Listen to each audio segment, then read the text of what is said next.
G'day. I've been a fan of the Smiths for 30-something years and played the guitar for even longer, but I've never put the two together. So recently I started learning Heaven Knows I'm Miserable Now and realised I probably should have given some Smith stuff a bit more of a try a long time ago. I always imagined that they were quite intricate guitar parts and that there was weird tunings involved, and his sound was quite a difficult one with multiple guitar parts, but it turns out it's probably not so much. It's just probably Johnny Marr's ability to get some really lovely sounds and interesting sounds that are a bit different to a lot of players in a lot of his music. So once I started learning things, I found it was a whole lot easier. So I'm going to run through Heaven Knows I'm Miserable Now, hopefully for a little bit more of a simplified version, but with the majority of the guitar parts in there. So here we go. I have tuned the guitar up a full step, so up to F sharp on the E string, and just like a simple E, A, D, G, B, E tuning all the way up, but a full step up. You can do exactly the same. Pop a capo on the second fret, will give you the same sound. I like the way it sounds tuned up. I've read and heard stories of that's how Johnny Marr originally recorded this. I've also seen interviews with him playing, I think it's a Gibson, I'm not sure which model, one of the hollow bodies, how the song sort of fell out of the guitar. I'm going to play it on a Gretsch here today, but these days I think you mostly see him play it on a Jaguar.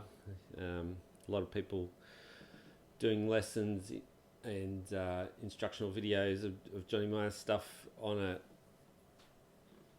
a Jaguar. All sounds very similar, but there are some differences. I don't think I quite get the sound with this one. Run through a bit of chorus, that's pretty much it. Yeah, so here we go. The song has got sort of 4-5 parts that just sort of vary slightly along the way, but essentially it's just some fairly simple parts that aren't always that easy to get your fingers around, but the strumming pattern's probably the harder part for me, as we'll see. There's nothing too complicated chord shape wise. There's nothing super fast or anything like that. It does let a lot of open strings ring out and a lot of things, a lot of parts. So I think that's where the unique sort of sound comes from. So on that point, let's get started. I'll call out the chords and the notes as if we're playing just a normal E, A, D, G, B, E, just to make things simpler. And depending on if you're playing with a capo or how you're doing it, or if you're just playing a normal tuning, or tune it up like I've done. So on that note, again, here we go. So the opening part starts off, we've got a E major 7 down to a C major 7, then through to a B minor 7, and then the first weird chord, it's an A with the bottom's 4 strings with the open E at the bottom, just left open. So, and then a bit of tremolo. So again.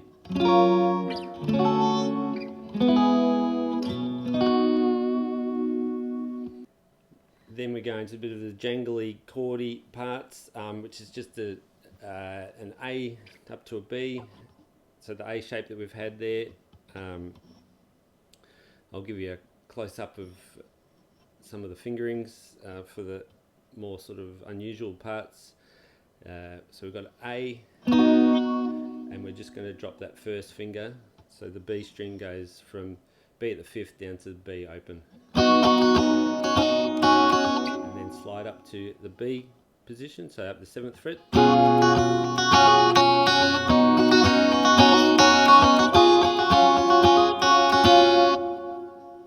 next part, we start off E major 7th again, up to a C sharp minor,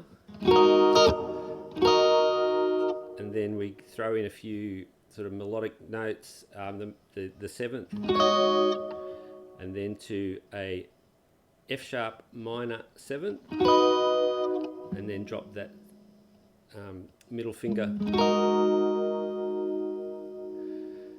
in full.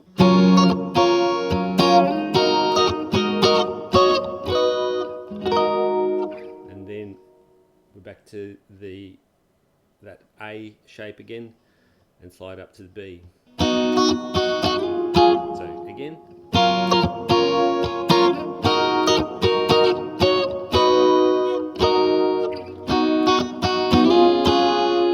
E minor 7th again, and we're going to do the A and slide up to the B, and we just want to repeat that. And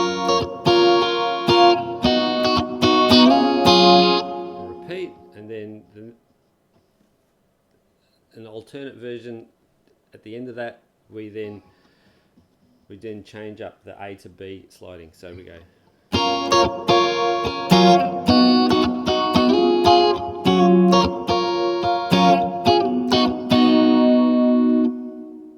The next part, we slide down from that A to a G sharp minor, then to a C sharp minor 7th, and we throw in a melodic note on the E string.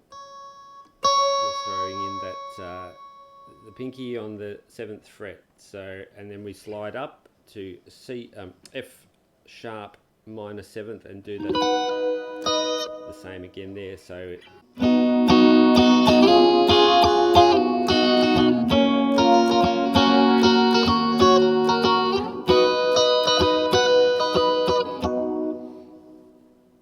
alright, so once we've got that bit, we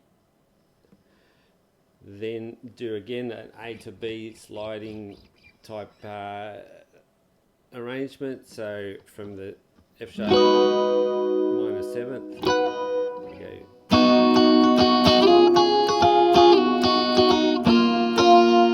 and again to that G minor, C sharp minor 7th. When we hit that C sharp minor or C sharp minor 7 is when the little, I guess you'd call it a little lead sort of break comes in, and we're just doing some double stops over the top of that C sharp minor. So it's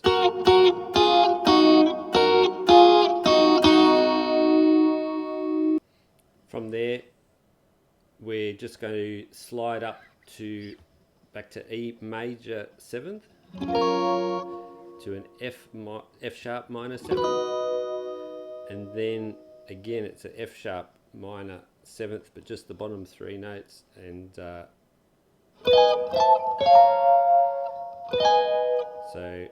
it's kind of a F sharp minor up to a G sharp minor and back to F sharp minor. So it's so the next part, the jangly Johnny Marr part, that's a bit more intricate. We're playing mostly the bottom 3 strings. There's a bit in the middle there with maybe the 4th string. So we're always playing the 5th fret on the 2nd string and dropping it down to the open. So we start off the first finger on the B on the 3rd string. Then we move up to a I guess it would be A. It's kind of an A major 7th, I suppose. Look at the notes there. Again, 2 fingers at the 6th fret on the 3rd and 4th, and again dropping that 5th fret on the B string. And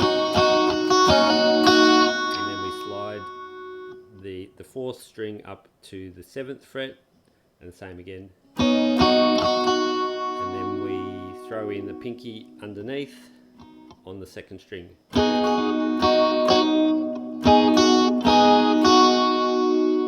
it's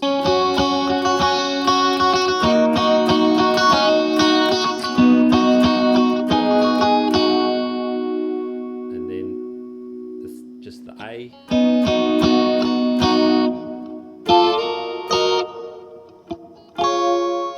So that'd be, I guess, a C minor up to C minor 7th, yeah, C minor 7th or C minor, I guess. So that's just a grace note up, and then I guess that would be a B triad there. So in full.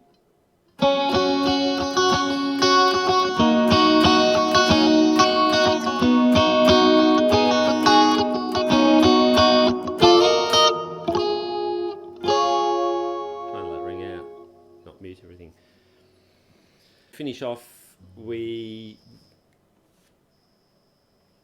again do a fairly similar part to what we've already done, with a little chord at the end. We go E major 7 down to the C major 7, back up to the E major 7, and then throw in the little 2 chords at the end.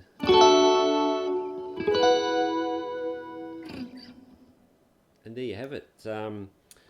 Hopefully that made sense. I rushed it through a little bit. I've found the instructional videos for this song online sort of fell one or two ways. They're either really long and quite detailed and just told you every part of the song as you went through, which is a great way to do it if you want to do it that way. And the other ones are some really great play-alongs with the tab, just the song start to finish. And I thought I'd just maybe try a little different way and sort of hopefully simplify it for some people. We all see things different ways, so hopefully this has worked for someone a bit better than those other methods. Anyway, catch you later. Bye.